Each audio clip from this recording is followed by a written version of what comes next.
यवतमाळमध्ये शिकाऊ डॉक्टरांच्या आंदोलन स्थळी वरिष्ठ डॉक्टरकडून सुरक्षा रक्षकाला मारहाण करण्यात आली। यवतमाळच्या वसंतराव नाईक शासकीय वैद्यकीय महाविद्यालयामध्ये आंदोलन सुरू आहे। महाविद्यालयाच्या प्रवेशद्वारावरती ठिय्या आंदोलन सुरू असताना वरिष्ठ डॉक्टर पोटे आले। त्यांनी गेट उघडण्यावरून सुरक्षा रक्षकांसोबत वाद करत मारहाण केली।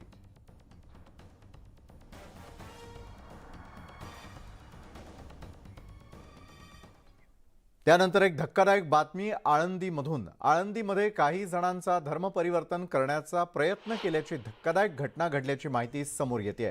या प्रकरणी आळंदी पोलीस स्थानकात गुन्हा दाखल करण्यात आलेला आहे। तुम्ही तुमचा धर्म सोडा, येशूची पूजा करा असं सांगत येशूचे रक्त म्हणून द्राक्षाचं पाणी दिल्याचं आणि पूजा करायला सांगितल्याचं तक्रारीमध्ये म्हटलेलं आहे।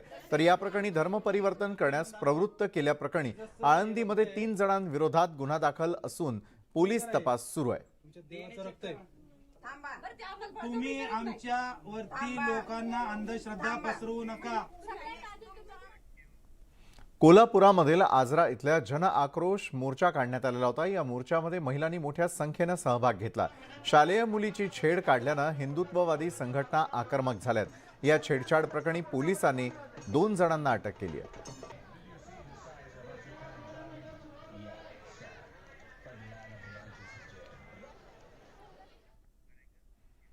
गडचिरोलीमध्ये पोलीस दलाचे जवान जीव धोक्यात घालून माओवाद्यांशी 2 हात करतात आणि याच जवानांनी खड्ड्यांनी भरलेला 5 किलोमीटरचा राष्ट्रीय महामार्ग पोलिसांनी श्रमदानातून दुरुस्त केला। अहेरी सिरोंचा या राष्ट्रीय महामार्गाची खड्ड्यांमुळे अक्षरशः चाळण झालेली आहे आणि या खड्ड्यांमुळे हा महामार्ग मृत्यूचा सापळा बनलेला होता। त्यामुळे या परिसरातील नागरिकांसह वाहतूक करणारे प्रवासी त्रस्त झाले होते। ही समस्या लक्षात घेऊन उपविभागीय पोलीस अधिकारी सुजित क्षीरसागर यांच्या नेतृत्वात रेपनपल्ली उपपोलीस ठाण्यामधील जवानांनी तब्बल 5 किलोमीटरच्या रस्त्याची दुरुस्ती केली।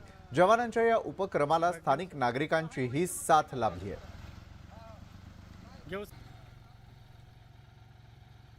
5 किलोमीटर अंतरावरील संपूर्ण खड्डे हे आम्ही मुरुम टाकून बुजवून घेतलेले आहेत। तसेच हा संपूर्ण भाग हा नक्षलदृष्ट्या अतिसंवेदनशील असल्या कारणाने रस्ता हाच येथील लोकांचा दळणवळणाचा मुख्य साधन आहे। यावेळी आम्ही नागरिकांना असे आवाहन करतो की यापुढे जर त्यांना कोणत्याही प्रकारची मदत लागली, कोणत्याही प्रकारची जर समस्या उत्पन्न झाली तर त्यांनी गडचिरोली पोलीस प्रशासनांतर्गत पोलीस दादालोरा खिडकीशी संपर्क साधून त्यांनी आपल्या पोलीस प्रशासनाचे सहकार्य प्राप्त करून घ्यावे। मागील 5 वर्षापासून कोल्हापुर सिरोंचा मार्गावर प्रवास करत असताना किती अपघाती, किती जीव गमावून बसलेले आहेत। अशातच रेपनपल्ली पोलीस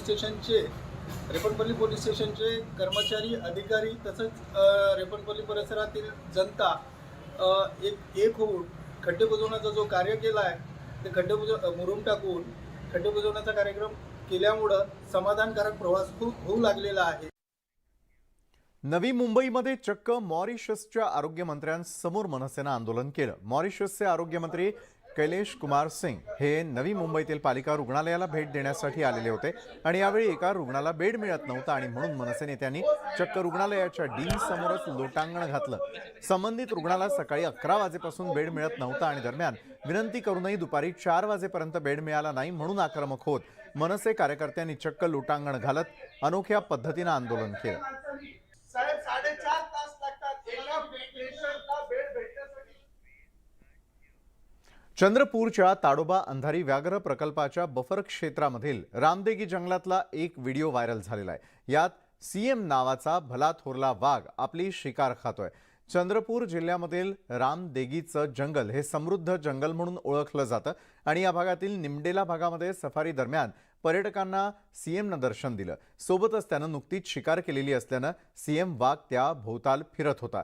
एरवी शिकार झाल्यानंतर वाघ आपली शिकार ओढून अन्यत्र नेण्याचा प्रयत्न करतो, मात्र सीएम वाघ पर्यटक पुढे असतानाही आपली शिकार धीटपणे खाताना नजरेला पडला।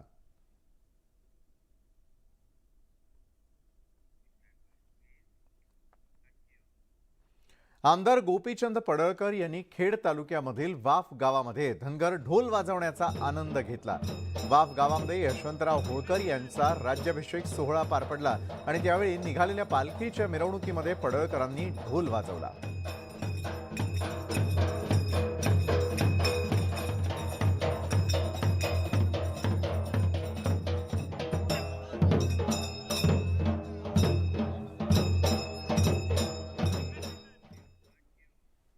दिल्ली महानगरपालिकेच्या निवडणूक आटोपल्यानंतर आता महापौर पदाच्या मुद्द्यावरून जोरदार वाद निर्माण झाल्याचं चित्र पाहायला मिळत आहे. आज महापौर पदाची निवडणूक होत असताना भाजप आणि आम आदमी पक्षाच्या दरम्यान जोरदार शाब्दिक वाद झाला. यामुळे दिल्ली महानगरपालिकेच्या सभागृहात जोरदार गदारोळ निर्माण झालेला होता. काँग्रेस आणि भाजप एकत्र येऊन आम आदमी पक्षाला रोखण्याचा प्रयत्न करत असल्याचा आरोप आपकडून करण्यात आला. तर महापौर पदाच्या निवडणुकीमध्ये एकमेकांविरुद्ध शाब्दिक वाद निर्माण झाल्यानंतर धक्काबुक्की देखील झाल्याचं यावेळी पाहायला मिळालं.